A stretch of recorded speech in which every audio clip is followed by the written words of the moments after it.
ಗೆಲುವಿನ ಹಾರಾಟ ವಿಶೇಷ ಕಾರ್ಯಕ್ರಮಕ್ಕೆ ಸ್ವಾಗತ. ನಾನು ಸುಕನ್ಯಾ. ನಗಿಸಿ ಅಳಿಸೋ ಅಪ್ಪ ಮಗಳ ಬಾಂಧವ್ಯಕ್ಕೆ ಪ್ರೇಕ್ಷಕ ಫಿದಾ. ಜೋರಾಗಿದೆ ಪುಷ್ಪಕ ವಿಮಾನದ ಗೆಲುವಿನ ಹಾರಾಟ. ರಿವೀಲ್ ಆಯಿತು ಸಕ್ಸಸ್ ಹಿಂದಿನ ಅಸಲಿ ಹೋರಾಟ. TV9ನಲ್ಲಿ ಪುಷ್ಪಕ ವಿಮಾನ ತಂಡದ ಗೆಲುವಿನ ಮಾತು. ಇದೇ ಹೊತ್ತಿನ ವಿಶೇಷ ಗೆಲುವಿನ ಹಾರಾಟ.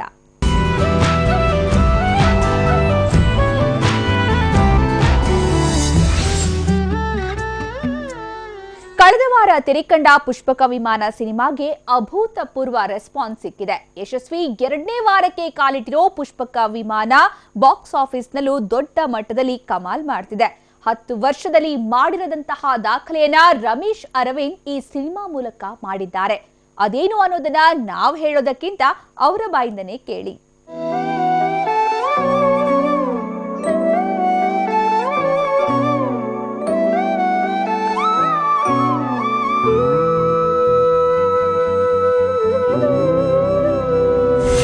ನನಗೆ ಪುಷ್ಪಕ ವಿಮಾನ 100ನೇ ಚಿತ್ರ ಆಗಿರೋದು ಭಾಳ ಖುಷಿಯಾಗಿದೆ.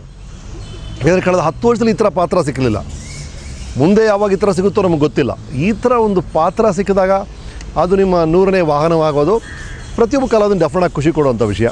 ಅದಂತೂ ನನಗೆ ಭಾಳ ಖುಷಿ ಆಯಿತು. ಈ ಮೇಯ್ನ್ಲಿ ಬಿಕಾಸ್ ಅನಂತರಾಮಯ್ಯ ಅನ್ನೋ ಪಾತ್ರ. ಸೊ ಈ ರಮೇಶ್ ಈ ಜೀನ್ಸು ಶರ್ಟು ಈ ರಮೇಶ್ ಇರೋಕ್ಕೆ ಸಾಧ್ಯನೇ ಇಲ್ಲ.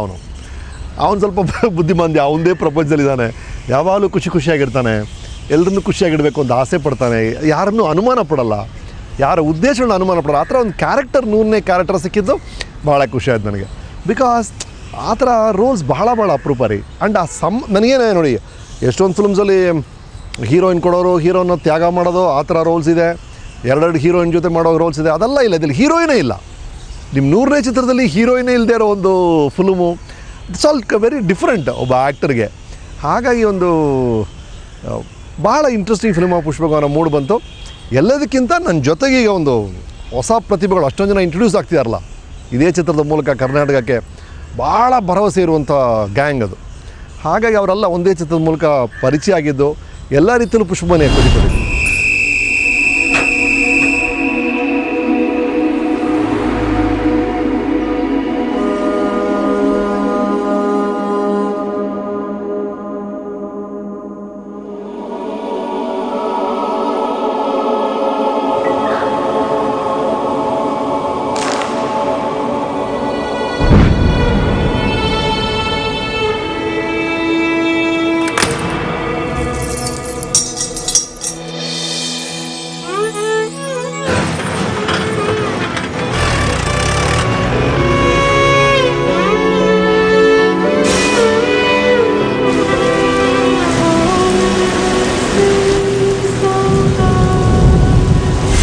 ಕ್ಯಾರೆಕ್ಟರೈಸೇಷನ್ನೇ ನಮ್ಮದು. ನಾನು ಮತ್ತು ನಮ್ಮ ಗುರುಪ್ರಸಾದ್ ಸರ್ ಡೈಲಾಗ್ ಬರೀಬೇಕಾದ್ರೆ ಸಖತ್ ಪಂಚಿಂಗಾಗಿ ಬರೆದಿದ್ರು ಆ ಡೈಲಾಗ್ಸ್. ಆ ಕ್ಯಾರೆಕ್ಟ್ರೇ ತುಂಬ ಮಜಾ ಆಯಿತು. ಯಾಕಂದರೆ ಇವಾಗ ಯಾರ್ಯಾರನ್ನ ಸೆಲೆಕ್ಟ್ ಮಾಡಿದ್ದೀವೋ, ಮಂಜು, ವಿರಾಜು, ಪ್ರದೀಪ್ ಪೂಜಾರಿ, ಆಮೇಲೆ ಸುಧಾಕರ್ ಸರ್, ಆಮೇಲೆ ನಿಶಾತ್ ಅಂತ, ಏನಂದರೆ ಸ್ಕ್ರಿಪ್ಟ್ ಹೇಳ್ಬೇಕಾದ್ರೇ, ರೀಡಿಂಗ್ ಕೊಡಬೇಕಾದ್ರೇ ತುಂಬ ಮಜವಾಗಿತ್ತು. ಅದಾದಮೇಲೆ ನಾನು ಗುರುಪ್ರಸಾದ್ ಆದಮೇಲೆ ಪ್ರೊಡ್ಯೂಸರ್ಗೆ ರೀಡಿಂಗ್ ಕೊಟ್ವಿ, ಅವರು ತುಂಬ ನಕ್ಕಿದ್ರು. ಆಮೇಲೆ ರಮೇಶ್ ಸರ್ಗೆ ರೀಡಿಂಗ್ ಕೊಟ್ವಿ, ಅವರು ತುಂಬ ನಕ್ಕಿದ್ರು. ಸೊ ಅಲ್ಲೇ ಗೊತ್ತಾಗ್ಬಿಡ್ತು ಕ್ಯಾರೆಕ್ಟರೈಸೇಷನಲ್ಲೇ ಅಷ್ಟು ಪವರ್ ಇದೆ. ಸೊ ಹಂಗಾಗಿ ಯಾರನ್ನ ಸೆಲೆಕ್ಟ್ ಮಾಡೋಣ ಅಂದಾಗ ಪ್ರದೀಪ್ ಪೂಜಾರಿ ಫ್ರೆಂಡ್ ಆಗಿದ್ದರು, ಮಂಜುನು ಫ್ರೆಂಡ್ ಆಗಿದ್ದರು. ಸೊ ಆಮೇಲೆ ನಿಶಾಂತೆಲ್ಲ ಸ್ವಲ್ಪ ಆಡಿಷನಲ್ಲಿ ನೋಡಿಬಿಟ್ಟು ನಾನು ಸೆಲೆಕ್ಟ್ ಮಾಡಿದ್ದು. ಕರೆಕ್ಟಾಗಿ ತಕ್ಕಂಗೆ ನಾವು ಏನು ಅಂದ್ಕೊಂಡಿದ್ದೆವೋ ಅದು ಕರೆಕ್ಟಾಗಿ ಅವರು ತುಂಬ ಶ್ರದ್ಧೆಯಿಂದ ನೀಟಾಗಿ, ಅಂದರೆ ಚೇಂಜ್ ಅವರೆಲ್ಲ ಮಾಡಿಕೊಂಡು ಸ್ವಲ್ಪ ಅವ್ರಿಗೆ ಮುಂಚೆನೇ ಡೈಲಾಗ್ಸ್ ಕೊಟ್ಟಿದ್ವಿ ಪ್ರಿಪೇರ್ ಆಗೋಕ್ಕೆ. ಸೊ ಎಲ್ಲ ಪ್ರಿಪೇರ್ ತುಂಬ ಚೆನ್ನಾಗಾಗಿದ್ರು. ಆಮೇಲೆ ಆನ್ ಸ್ಪಾಟ್ ಅವರು ಅಷ್ಟೇ ತುಂಬ ಡೆಡಿಕೇಶನ್ ಆಗಿ ಇವತ್ತು ಜನ ನೋಡಿ ತುಂಬ ರೆಕಗ್ನೈಸ್ ಮಾಡ್ತಾಯಿದ್ದಾರೆ. ಆಮೇಲೆ ಸಿನಿಮಾಲೂ ಅಷ್ಟೇ, ಸ್ಟಾರ್ಟಿಂಗಲ್ಲಿ ನಿಮ್ಮ ಫಸ್ಟ್ ಹಾಫ್ ಪೂರ್ತಿ ಅವರೇ ನಗಿಸೋದು, ತುಂಬ ಚೆನ್ನಾಗಿ ನಗಿಸ್ತಾರೆ, ಒಳ್ಳೆ ಎಂಟರ್ಟೈನ್ಮೆಂಟ್ ಕೊಡ್ತಾರೆ. ಅದಂತೂ ನಾವು ಗ್ಯಾರಂಟಿ. ಹೊಸಬ್ರು ಅಂತ ಯಾರೂ ಇದು ಮಾಡ್ತಾಯಿಲ್ಲ, ತುಂಬ ಚೆನ್ನಾಗಿ ಮಾಡ್ತಾಯಿದ್ದಾರೆ, ಅದಕ್ಕೆ ಎಂಜಾಯ್ ಮಾಡ್ತಾಯಿದ್ದಾರೆ, ತುಂಬ ಸಪೋರ್ಟಿವ್ ಆಗಿ ಮಾಡಿದ್ರು. ಸೊ ಕ್ಯಾರೆಕ್ಟರೈಸೇಷನ್ ಹಂಗಿರೋದ್ರಿಂದ ಸೊ ಆಬ್ವಿಯಸ್ಲಿ ಅವರು ತುಂಬ ಚೆನ್ನಾಗಿ ಮಾಡಿದ್ದಾರೆ. ರಾಣಿ ಬೇಕಾ?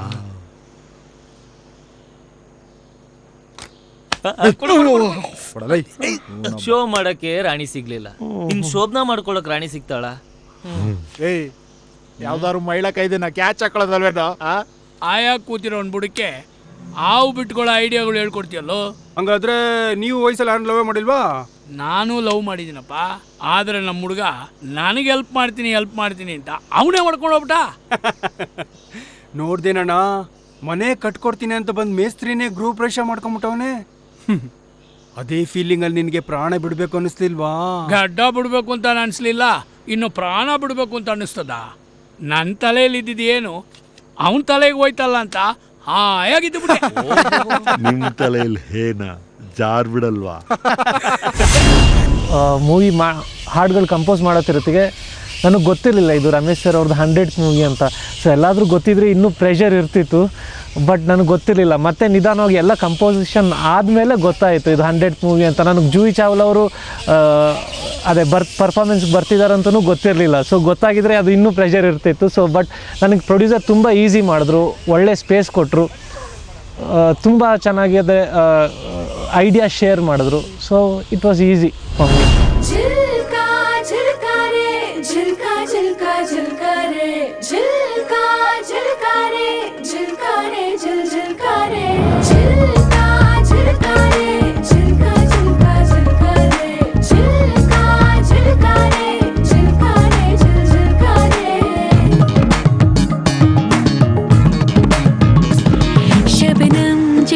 लड़की तेरे युद्ध दिल की खिड़की ये हाडनೊಂದು ಕೇಳಿ शाम से सुबह कಣ್ಣಲ್ಲಿ ತುಂಬ ಕಾಜಲ್ ಜಲ್ಲೆನ್ನು ನನ್ನ ಪಾಯಲ್ मुझे नाचने दो ये शाम से सुबह ನಾರಿಯ ನಾದ ತುಂಬಾ ವಿನೋದ ನಲಿದಾಡೋ ನವಿಲಾಣೆ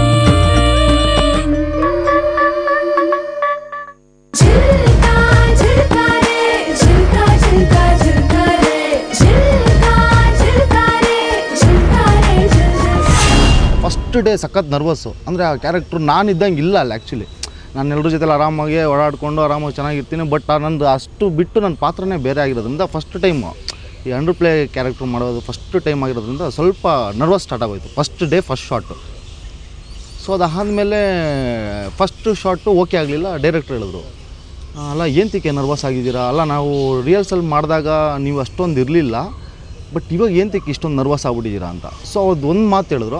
ಆಮೇಲೆ ನಮ್ಮ ವಿಖ್ಯಾತ ಪ್ರೊಡ್ಯೂಸರ್ ಇದ್ದಾರಲ್ಲ ಅವರು ಅಷ್ಟೇ, ಅವರು ಬಂದು ಅವ್ನು ಯಾವತ್ತೂ ನಮಗೆ ಹೇಳ್ದವನಲ್ಲ. ಅವನ ಜೊತೆ ನಾನು ಸುಮಾರು ಸಿನಿಮಾಗಳಲ್ಲಿ ವರ್ಕ್ ಮಾಡಿದಾಗ ಅವ್ನು ಯಾವತ್ತೂ ನನಗೆ ಬಂದು ಹೇಳಲಿಲ್ಲ. ಬಟ್ ಅವ್ನು ಹಂಗೆ ಹೇಳ್ತಾರಂಗೆ ಸ್ವಲ್ಪ ನರ್ವಸ್ಸು, ಏನು ಹಿಂಗೆ ಅಂದ್ಬಿಟ್ರಲ್ಲ, ನನ್ನ ಜೊತೆಲಿರೋ ಫ್ರೆಂಡ್ಸ್ ಹಿಂಗೆ ಅಂದ್ಬಿಟ್ರಲ್ಲ ಅಂತ ಯಾವಾಗ ತಲೆಗೆ ತೊಗೊಂಡು ಅಲ್ಲಿಂದ ನನಗೆ ಗೊತ್ತಿಲ್ದಂಗೆ ನಾನು ಆ ಪಾತ್ರನ ನಿಭಾಯಿಸ್ಕೊಂಡಿದೆ. ಸೊ ಇವತ್ತು ಹೆಂಗೆ ಹೇಳ್ತಾನೆ ಅಂದರೆ, ಈವನ್ ರಮೇಶ್ ಸರ್ ಕೂಡ ತುಂಬ ಚೆನ್ನಾಗಿ ರಿಯಾಕ್ಷನ್ ಮಾಡಿದ್ಯಾ, ತುಂಬ ಒಳ್ಳೊಳ್ಳೆ ಕಡೆ ತುಂಬ ಒಳ್ಳೊಳ್ಳೆ ರಿಯಾಕ್ಷನ್ಗಳು ಕೊಟ್ಟಿದ್ಯಾ. ಸಖತ್ ಖುಷಿ ಆಗುತ್ತೆ ಮಂಜು ನೀನು ನೋಡ್ತಾ ಇದ್ರೆ. ನಮ್ಮ ಬಾಸ್ ಮಾತು ಕೊಟ್ರೆ ಮುಗೀತು. ದೇವ್ರು ಹೊರ ಕೊಡಕ್ ಬಂದಾಗ ಕೈ ಫ್ರಾಕ್ಚರ್ ಆಗಿದೆ ಇಸ್ಕೊಳಕ್ಕಾಗಲ್ಲ ಅಂತ ಹೇಳ್ಬಾರ್ದು. ಕೇಳೋ, ದಮ್ಮುಡಿತ್ಯಾ ದೋಪುಡಿತ್ಯಾ? ಅಯ್ಯ ಬಾಯ್ ಬಿಡಲೇ. ಏನ್ ಬಾಸ್ ಇವನು? ಹಾಳಾಗೋಗ್ಲಿ, ಎಣ್ಣೆ ಹೊಡಿತ್ಯಾ? ಸಂಕೋಚ ಪಡ್ಕೋಬೇಡ. ನಮ್ಮ ದೇಶದಲ್ಲಿ ದುಡ್ದು ರಿಚ್ ಆಗೋ ಗಂಡಸರಿಗಿಂತ ಕುಡ್ದು ರಿಚ್ ಆಗೋ ಗಂಡಸರು ಜಾಸ್ತಿ. ಹೂವನ್ನು ನಿನ್ ಜೊತೆ ನಾವು ಪಟ್ಕೊಬಿಡ್ತೀವಿ. ಯಾವ ಬ್ರ್ಯಾಂಡು? ಪುಟ್ಟು ಬೇಕು. ಪುಟ್ಟು ಇದ್ಯಾವ್ದು ಗುರು ಹೊಸ ಬ್ರ್ಯಾಂಡು? ಪುಷ್ಪಕ ವಿಮಾನ ಚಿತ್ರದ ಗೆಲುವಿನ ಸೀಕ್ರೆಟ್ಸ್ ಏನು ಅನ್ನೋದನ್ನ ಹೇಳ್ತೀವಿ ಒಂದು ಸ್ಮಾಲ್ ಬ್ರೇಕ್ ನಂತರ.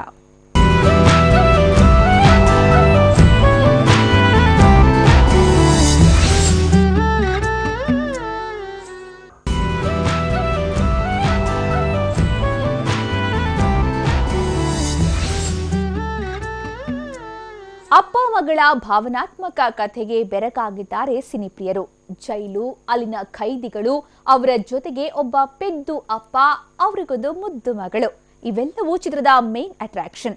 ಬುದ್ಧಿಮಾಂದ್ಯನ ಪಾತ್ರದಲ್ಲಿ ರಮೇಶ್ ಅರವಿಂದ್ ಮೋಡಿ ಮಾಡಿದ್ದಾರೆ. ನೋಡುಗರನ್ನ ನಗ್ತಾನೆ ಕಣ್ಣೀರು ಹಾಕಿಸ್ತಾರೆ ಅಪ್ಪ ಮಗಳು. ಅದ್ಹೇಗೆ ಅನ್ನೋದನ್ನ ಚಿತ್ರತಂಡವೇ ಹೇಳುತ್ತೆ, ನೋಡಿ. ಮುಗಿಲು ಬೆಳ್ಮುಗಿಲು ನನ್ನ ಈ ಮಗಳು ದೇವರಿಗಿಂತ ಮಿಗಿಲು. ಅಯ್ಯೋ, ನಮಗೆ ಈ ಜೈಲ್ ಸೀಕ್ವೆನ್ಸ್ ಬಗ್ಗೆ ಹೇಳಬೇಕು ಅಂತ ಮೊದಲಿಂದ ಆಸೆ. ಯಾಕಂದರೆ ಫಿಲ್ಮ್ ಮೇಯ್ನ್ ಸೆಗ್ಮೆಂಟ್ ಇರೋದು ಜೈಲಲ್ಲಿ. ಮಾಡದೇ ಇರೋ ಒಂದು ಅಪರಾಧಕ್ಕೆ ಒಬ್ಬ ಅಮಾಯಕನ ಜೈಲಿಗೆ ಹಾಕ್ಬಿಡ್ತಾರೆ. ಅದನ್ನು ನಾವೆಲ್ಲೂ ಲೀಕ್ ಮಾಡೋಂಗೇ ಇಲ್ಲ ಕೊನೆವರೆಗೂ. ಕೊನೆ ವಾರದಲ್ಲಿ ಲೀಕ್ ಮಾಡಿದ್ವಿ ಜೈಲ್ ಇನ್ಸಿಡೆಂಟು. ಬಟ್ ಚಿತ್ರದ ಜೀವಾಳ ಅಂದರೆ ಆ ಜೈಲ್ ಇನ್ಸಿಡೆಂಟ್ಸು, ಅದ್ರಲ್ಲಿ ಬರುವಂಥ ಕ್ಯಾರೆಕ್ಟರ್ಸು, ಈ 4 ಜನ ತಲಾಟೆಗಳು, ಈ ಗ್ಯಾಂಗು ಅವರ ಕಾಮಿಡಿ ಬಹಳ ಬಹಳ ಮುಖ್ಯ ಚಿತ್ರಕ್ಕೆ. ಬಟ್ ಅದನ್ನು ನಾವು ಹೇಳೋಕ್ಕೆ ಆಗ್ತಾ ಇಲ್ಲ. ಫಸ್ಟ್ ನಾವು ಪ್ರಮೋಷನ್ ಬರೀ ಅಪ್ಪ ಮಗಳು ಅಂತ ಹೇಳ್ಕೊಂಡ್ಬಂದ್ವಿ. ಬಟ್ ಈ ಜೈಲ್ ಪೋರ್ಷನು, ಆ ಕಾಮಿಡಿ ಪೋರ್ಷನ್ ಇದೆಯಲ್ಲ, ಅದನ್ನು ಈಗ ಜನ ಎಂಜಾಯ್ ಮಾಡ್ತಿರೋದು ನಮಗೆಲ್ಲರಿಗೂ ಭಾಳ ತೃಪ್ತಿ ಕೊಡ್ತೀವಿ. ಬಿಕಾಸ್ ಅಂದರೆ ಎಲ್ಲರೂ ಪಾಪ ನೋಡಿ, ಅವರೆಲ್ಲ ಯಾವುದೋ ಮಾಡಿರೋ ತಪ್ಪುಗೋ ಒಳಗೋಗ್ಬಿಟ್ಟಿದ್ದಾರೆ. ಒಳಗೆ ಹೋದ್ಮೇಲೆ ಅವ್ರದ್ದೇ ಒಂದು ಕುಟುಂಬ ಮಾಡಿಕೊಂಡು ಅನಂತರ ಏನು ನ್ಯಾಯ ಸಿಗಬೇಕು, ಈ ಒಳ್ಳೆಯವ್ರಿಗೆ ಅನ್ಯಾಯ ಆಗಬಾರ್ದು. ನಮಗೆಲ್ಲ ಅನ್ಯಾಯ ಆಗ್ಬೋದು, ನಾವೆಲ್ಲ ಕೆಟ್ಟವರು, ನಾವು ತಪ್ಪು ಮಾಡಿದ್ದೀವಿ, ನಮಗೂ ಶಿಕ್ಷೆ ಆಗಲಿ. ಆದರೆ ಇವನು ಒಳ್ಳೆಯವನು, ಇವನು ಶಿಕ್ಷೆ ಆಗಬಾರ್ದು ಅಂತ ಅವ್ರು ಮಾಡ್ತಾರಲ್ಲ ಕೆಲಸಗಳು. ಅವ್ರು ಎಲ್ಲ ತಗೊಂಡು ಸೈನ್ ಇಸ್ಕೊಳ್ತಾರೆ, ಅವ್ರೇನೋ ಅವ್ರದ್ದೇ ಕೇಸ್ ಇದ್ದಂಗೆ ತೊಗೊಳ್ತಾರೆ ಅದನ್ನು. ಅದೆಲ್ಲ it's a very interesting thing ಅನ್ಸುತ್ತೆ ಈ ಸ್ಕ್ರೀನ್ ಪ್ಲೇ. ಅಪ್ಪ ಇಲ್ಲಿ ನೋಡು, ಒಂದು ಡ್ರಾಯಿಂಗ್ ಮಾಡಿದ್ದೀನಿ ನೋಡು. ಇದು ನಾನು, ಇದು ನಮ್ಮನೆ, ಇದು ನೀನ್ ಮಾತ್ರ ಜೈಲಲ್ಲಿದ್ಯಾ. ಹಾ ಅಪ್ಪ, ರಾತ್ರಿ ಒಂದು ಕೆಟ್ಕನ್ಸ್ ಬಂದಿತ್ತು. ಅದ್ರಲ್ಲಿ ಒಂದು ರಾಕ್ಷಸ 2 ಕೈಯಿಂದ ಹಳ್ಳಕ್ ತಳ್ಳಕ್ ಬಂದಿದ್ದ. ಎಷ್ಟು ಭಯ ಆಯ್ತು ಗೊತ್ತಾ? ನೀನು ಭಯ ಪಡಬಾರ್ದು. 2 ಕೈ ಇರೋ ರಾಕ್ಷಸ ಹಳ್ಳಕ್ಕೆ ತಳ್ಳಿದ್ರೆ 4 ಕೈ ಇರೋ ದೇವರು ನಮ್ಮ ಕೈ ಹಿಡಿಯಲ್ವಾ? ಹೆದರೋ ಇಲಿಯಲ್ಲ, ಸಿಂಹದ ಮೇಲೆ ಕೂಳ್ತಿರೋ ಚಾಮುಂಡಿ. ನಾನು ನನ್ನ ಬಿಲ್ಡಪ್ ಬಂದು ಕ್ಯಾರೆಕ್ಟ್ರಲ್ಲೇ ಇರೋದು. ಸೊ ಫೈಟ್ ಇರಲಿಲ್ಲ. ಸೊ ಎಲ್ಲರೂ ಡಿಸ್ಕಷನ್ ಮಾಡಿದ್ರು. ಆಮೇಲೆ ನಾನು ಡೈರೆಕ್ಟರ್ ಹತ್ರ ಡಿಸ್ಕಷನ್ ಮಾಡಿದೆ. ಸೊ ಇಷ್ಟೆಲ್ಲ ನನಗೆ ಒಂದು ಬಿಲ್ಡಪ್ ಇದ್ದಾಗ ಅಟ್ಲೀಸ್ಟ್ ಒಂದು ಸಣ್ಣದು ಫೈಟ್ ಆದ್ರೂ, ನಾವು ಫೈಟಿಂದ ಜನ ಬೇಡ ಅಂದರೆ ಬೇರೆ ಕಡೆ ಡಿಸ್ಟರ್ಬ್ ಆಗೋದು ಬೇಡ. ಸೊ ಅಟ್ಲೀಸ್ಟ್ ಒಂದು ಸಣ್ಣ ಬಿಟ್ಟಾದ್ರೂ ಫೈಟು ಇದ್ದರೆ ತುಂಬ ಚೆನ್ನಾಗಿರುತ್ತೆ, ಒಂದ್ಸಲ ಟ್ರೈ ಮಾಡಿ ನೋಡಿ ಅಂತ. ಅದ್ರ ತಕ್ಕಂತೆ ಡೈರೆಕ್ಟ್ರ್ ಆ್ಯಕ್ಚುಲಿ ಆ ಫೈಟ್ ಕಂಪೋಸ್ ಮಾಡಿದೆ ನಮ್ಮ ಡೈರೆಕ್ಟ್ರು. ಸೊ ಅದು ಒಂದು ಸಣ್ಣ ಜಾಗದಲ್ಲಿ ಒಂದು 4 ಬಿಟ್ಗೋಸ್ಕರ ಅದು ನಮ್ಮ ಡೈರೆಕ್ಟ್ರೇ ಕಂಪೋಸ್ ಮಾಡಿದ್ದು. ಅದರಲ್ಲಿ ಭುವನ್ನು ತುಂಬ ಚೆನ್ನಾಗಿ ತೋರಿಸಿದೆ.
Live recording it's usual. ಅಂದರೆ ಐ ಆಲ್ವೇಸ್ ಪ್ರಿಫರ್ ದಟ್.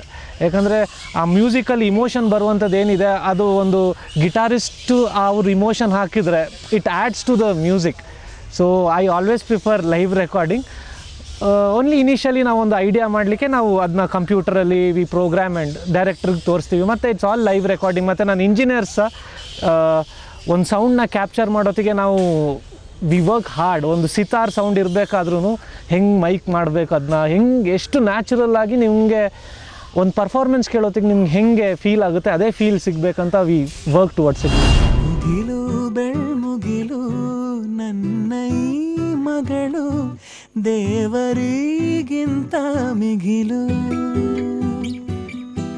ಬೊಗಸೆ ಗಾತ್ರದ ಚಂದ್ರ ಅವಳ ನೆರಳು, ಕಣ್ಣಲೇ ಇದೆ ಹೊಂಬಿಸಿಲು,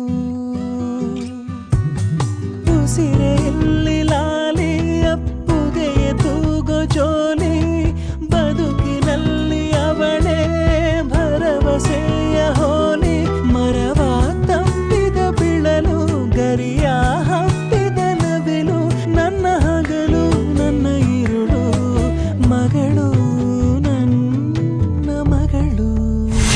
ಸರ್ ಯಾವ್ಯಾವ ಸಬ್ಜೆಕ್ಟ್ ಅಮೇರಿಕ ಆಗಿರ್ಬೋದು, ತುತ್ತಮುತ್ತ ಆಗಿರ್ಬೋದು, ಓಮಲ್ಲಿಗೆ ಆಗಿರ್ಬೋದು ತುಂಬ ಅಮೃತ ವರ್ಷಿಣಿ ನಂಬರ್ ಆಫ್ ಸಿನಿಮಾಸ್ ಇದೆ, ಅದ್ಭುತವಾಗಿ ಮಾಡಿದ್ದಾರೆ. ಇದೇ ರೀತಿ ಈ ಸಬ್ಜೆಕ್ಟ್ಗೆ ಈ ಕ್ಯಾರೆಕ್ಟರ್ ತಕ್ಕಂಗೆ ಅದ್ಭುತವಾಗಿ ಮಾಡಿದ್ದಾರೆ. ಆ್ಯಸ್ ಅ ಡೈರೆಕ್ಟ್ರಾಗಿ ಹೇಳ್ತಾ ಇಲ್ಲ, ನಾನು ದೇವರಣ್ಣ ನಾನು ಒಬ್ಬ ಫ್ಯಾನಾಗಿ ಹೇಳ್ತಾ ಇದ್ದೀನಿ. ಈ ಪರ್ಫಾರ್ಮೆನ್ಸ್ ನೀವು ಮಿಸ್ ಮಾಡ್ಕೋಬೇಡಿ. ಯಾರ್ಯಾರು ಮುಂಚೆ 100 ಸಿನಿಮಾಗಳು ನೋಡ್ಕೊಂಬಂದಿದ್ದೀರಾ, ಎಷ್ಟೊಂದು ಸಿನಿಮಾಗಳು ನೋಡ್ಕೊಂಬಂದಿರ ರಮೇಶ್ ಸರ್ನ, ಈ ಸಿನಿಮಾ ಮಿಸ್ ಮಾಡ್ಕೋಬೇಡಿ. ಯಾಕಂದರೆ ನೀವು ರೆಸ್ಪೆಕ್ಟ್ ಕೊಟ್ಟಂಗೆ ಆಗುತ್ತೆ. ಈ ಸಿನಿಮಾ ನೋಡದೇ ಇದ್ದರೆ ತುಂಬ ಆ್ಯಕ್ಚುಲಿ ನಮಗೆ ಬೇಜಾರಾಗುತ್ತೆ.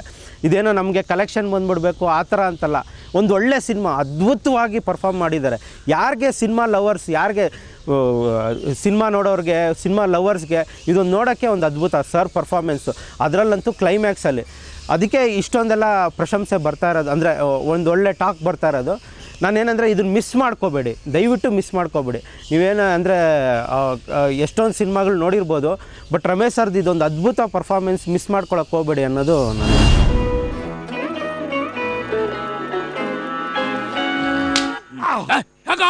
ಸೊಳ್ಳೆ ಸೊಳ್ಳೆ ಮಲಗಿ ಇಲ್ಲ, ನಿಗಿರ್ಕೊಂಡ್ಬಿಟ್ಟಿದ್ದೆ. ಟಿ ಕಾರ್ಡ್ ಕೊಟ್ಬಿಟ್ಟು ಹೋಗೋಣ ಅಂತ ವಾಪಸ್ ಬಂದೆ. ಪುಷ್ಪಕ ವಿಮಾನ ಚಿತ್ರದ ಮತ್ತಷ್ಟು ಇಂಟ್ರೆಸ್ಟಿಂಗ್ ವಿಷಯಗಳನ್ನ ನಿಮ್ಮ ಮುಂದೆ ಇಡ್ತೀವಿ ಚಿಕ್ಕದೊಂದು ಬ್ರೇಕ್ ಆದ್ಮೇಲೆ.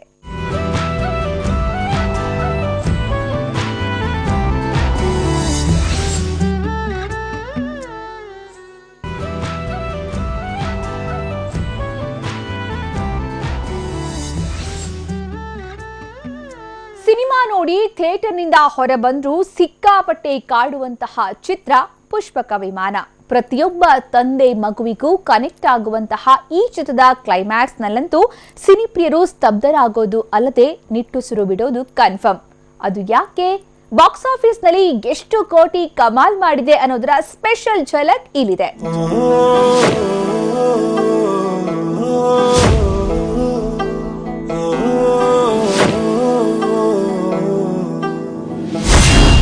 ರೆಕಗ್ನಿಷನ್ ಅಂತ ನಿಜವಾಗ್ಲೂ ಯಾರೂ ನನ್ನ ರೆಕಗ್ನಿಷನ್ ಮಾಡ್ತಿಲ್ಲ ಮೇಡಮ್. ನಾನು ನೋಡಿದಾಗ ಸರ್ ನೀವು ಆ ಸಿನಿಮಾದಲ್ಲಿ ಮಾಡಿದ್ದೀರಾ ಅಂತ ಕೇಳಿ ಎಷ್ಟೊಂದು ಜನ ಕೇಳಿದ್ರು ನನಗೆ. ಸರ್ ನಾನು ಮಾಡಿದ್ದೀನಿ ಸರ್ ಅಂದಾಗ ನೀವು ಅಂತ ಎಲ್ಲ ತುಂಬ ಜನ ಕೈಯೆಲ್ಲ ಮುಗಿದ್ಬಿಟ್ಟಾರೆ. ತುಂಬ ವಯಸ್ಸಾಗಿರೋಲ್ಲ, ಏನಪ್ಪ ಮಾಡಿದ್ದ ಅಷ್ಟು ಇಂಟೆನ್ಸಿಟಿ. ನಿಜವಾಗ್ಲೂ ನಮ್ಮ ಕನ್ನಡ ಇಂಡಸ್ಟ್ರಿಲಿ ಈ ಥರ ಎಲ್ಲ ಹುಡುಗರು ಈ ಥರ ಎಲ್ಲ ಪರ್ಫಾರ್ಮ್ ಮಾಡೋರು ಇದ್ದಾರೆ ಅನ್ನೋದೇ ನಿಜವಾಗ್ಲೂ ತುಂಬ ಆಶ್ಚರ್ಯ ಆಗುತ್ತೆ, ತುಂಬ ಖುಷಿನೂ ಆಗುತ್ತೆ. ಕೆಲವರೆಲ್ಲ ತುಂಬ ಹತ್ಕೊಂಡು ತಬ್ಕೊಂಡ್ಬಿಟ್ಟಿದ್ದಾರೆ, ತುಂಬ ವಯಸ್ಸಾದಲ್ಲ, ಅದು ಗೊತ್ತಿಲ್ಲ. ರಾಣಿ ಬೇಕಾ?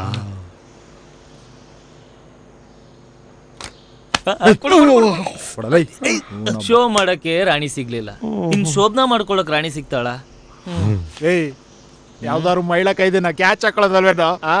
ಆಯಾ ಕೂತಿರೋ ಒಂದು ಬುಡಕ್ಕೆ ಹಾವು ಬಿಟ್ಕೊಳ್ಳೋ ಐಡಿಯಾಗಳು ಹೇಳ್ಕೊಡ್ತೀಯಲ್ಲೋ. ಹಂಗಾದ್ರೆ ನೀವು ವಯಸ್ಸಲ್ಲಿ ಯಾರು ಲವ್ ಮಾಡಿಲ್ವಾ? ನಾನು ಲವ್ ಮಾಡಿದ್ದೀನಪ್ಪ, ಆದರೆ ನಮ್ಮ ಹುಡುಗ ನನಗೆ ಹೆಲ್ಪ್ ಮಾಡ್ತೀನಿ ಅಂತ ಅವನೇ ಹೊಡ್ಕೊಂಡು ಹೋಗ್ಬಿಟ್ಟ. ನೋಡ್ದೇನಣ್ಣ, ಮನೆ ಕಟ್ಕೊಡ್ತೀನಿ ಅಂತ ಬಂದು ಮೇಸ್ತ್ರಿನೇ ಗೃಹ ಪ್ರವೇಶ ಮಾಡ್ಕೊಂಬಿಟ್ಟವನೇ. ಅದೇ ಫೀಲಿಂಗಲ್ಲಿ ನಿನಗೆ ಪ್ರಾಣ ಬಿಡಬೇಕು ಅನ್ನಿಸ್ಲಿಲ್ವಾ? ಗಡ್ಡ ಬಿಡಬೇಕು ಅಂತ ಅನಿಸ್ಲಿಲ್ಲ, ಇನ್ನು ಪ್ರಾಣ ಬಿಡಬೇಕು ಅಂತ ಅನ್ನಿಸ್ತದ.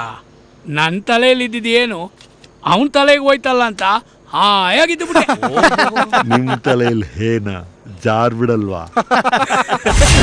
ಆ ಎಮೋಷನ್ ಏನಂತಂದರೆ, ಜನ ಅಷ್ಟಕ್ಕಿಂತ ಮುಂಚೆ ಆ ಕ್ಯಾರೆಕ್ಟರೈಸೇಷನ್ ನೋಡಿ ಇನ್ನೋಸೆನ್ಸ್ನ ನೋಡಿ ನಕ್ಕಿರ್ತಾರೆ. ಸೊ ಅದಕ್ಕೆ ಅಷ್ಟೊಂದು ಹರ್ಟಾಗಿ ಫೀಲ್ ಆಗಿ ಬರ್ತಾರೆ. ಸೊ ಅದು ತುಂಬ ಸಂತೋಷ ಆಯಿತು ನನಗೆ. ತುಂಬ ಜನ, ನಾನೇ ಅಂತಲ್ಲ, ನಮ್ಮ ಎಲ್ಲ ಟೀಮ್ಗೂ ಎಷ್ಟೊಂದು ಜನ ಥಿಯೇಟ್ರಿಂದ ಬರಬೇಕಾದ್ರೆ ಒಂದು ಎಮೋಷ್ನಲ್ ಫೀಲ್ ಹಂಗೆ ಬರ್ತಾರೆ. ಆದ್ಮೇಲೆ ಒಂದು ಸೈಲೆಂಟ್ ಮೂಡಲ್ಲಿ ಬರ್ತಾರೆ. ಸೊ ಅದು ತುಂಬ ಒಳ್ಳೆ ಇದು. ಅದ್ರ ಜೊತೆಗೆ ಅದೇ ಮುಂಚೆ ನಕ್ಕಿ ಆ ಒಂದು ಎಮೋಷ್ನಲ್, ಅದಕ್ಕೆ ಕನೆಕ್ಟಿವಿಟಿ ಇರುತ್ತೆ ಯಾವತ್ತು. ಬರೀ ಕ್ಲೈಮ್ಯಾಕ್ಸ್ ಮಾತ್ರ ಚೆನ್ನಾಗಿದ್ದು ಅದಕ್ಕೆ ಮಾತ್ರ ಅಳ್ತಾ ಇದ್ದಾರೆ ಅಂದರೆ ಇವತ್ತು ಜನ ಖಂಡಿತ ಸಿನಿಮಾ ಚೆನ್ನಾಗಿದೆ ಅಂತ ಹೋಗಲ್ಲ.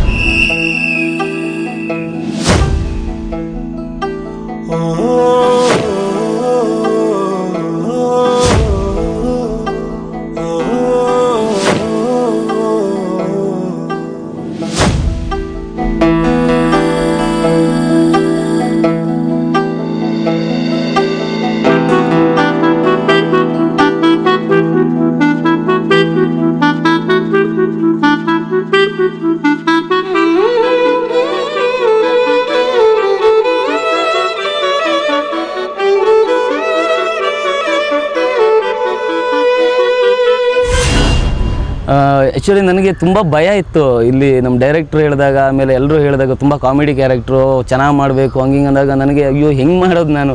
ಎಲ್ಲ ಬಿಫೋರ್ ಸಿನಿಮಾಗಳೆಲ್ಲ ನೆಗೆಟಿವ್ ಶೇಡ್ ಕ್ಯಾರೆಕ್ಟರ್ಗಳು ಇಟ್ಕೊಂಡು ಸ್ವಲ್ಪ ಮಾಸ್ ಡೈಲಾಗ್ಸ್ಗಳು ಹೊಡ್ಕೊಂಡು ಬಂದಿರೋದು.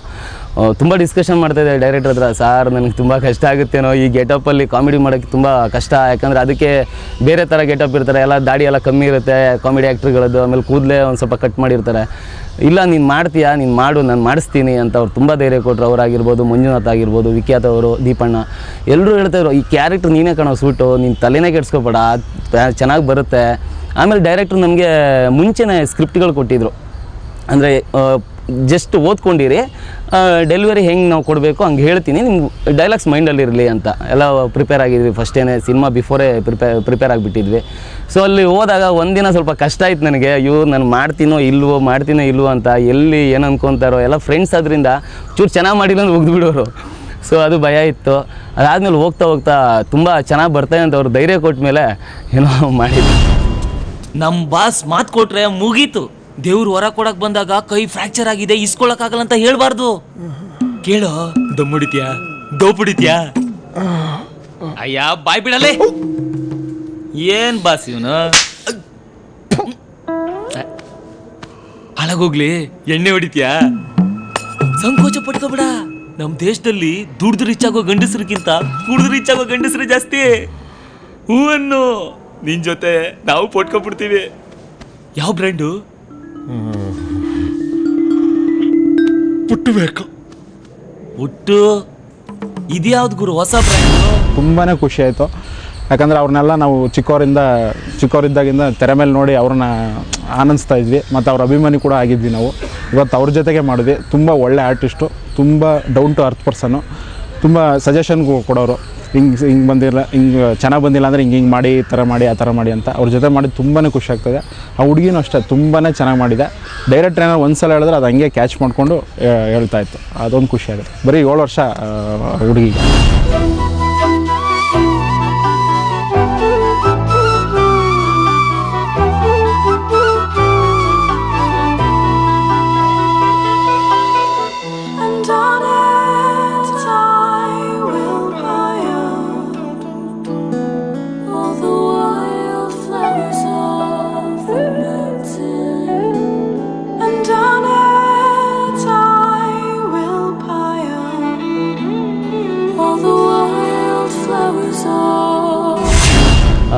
ಸಿನಿಮಾ ತುಂಬ ಚೆನ್ನಾಗಿ ಬಂದಿದೆ. ನಾವು ನಮ್ಮ ಸಿನಿಮಾ ಬಗ್ಗೆ ಹೇಳೋದಕ್ಕಿಂತ ನೋಡಿದವರು ಎಲ್ಲ ಇಷ್ಟಪಡ್ತಾ ಇದ್ದಾರೆ. ಆಮೇಲೆ ತುಂಬ ನಗ್ತಾ ಇದ್ದಾರೆ ಸಿನಿಮಾ ನೋಡಿ. ಫಸ್ಟ್ ಹಾಫ್ ಅಂತೂ ನಿಮಗೆ ನಗು ಕಂಟ್ರೋಲ್ ಮಾಡೋಕ್ಕೆ ಆಗಲ್ಲ ಅಂತ ಹೇಳ್ಬೋದು ನಾನು. ಸೆಕೆಂಡ್ ಹಾಫ್ ಅಷ್ಟೇ ಎಮೋಷನ್ ಇದೆ. ನೀವೆಲ್ಲರೂ ಬಂದು ಸಿನಿಮಾ ನೋಡಿ, ನಿಮಗೆ ಗೊತ್ತಾಗುತ್ತೆ ಅಂತ ಹೇಳೋಕ್ಕೆ ಇಷ್ಟಪಡ್ತೀನಿ. ತುಂಬ ಚೆನ್ನಾಗಿದೆ. ನೀವು ಕೊಟ್ಟು 1 ರೂಪಾಯಿಗೂ ಇಲ್ಲಿ ಮೋಸ ಆಗಲ್ಲ ಅಂತ ನಾನು ಹೇಳೋಕ್ಕೆ ಇಷ್ಟಪಡ್ತೀನಿ ಈ ಸಿನಿಮಾದಿಂದ.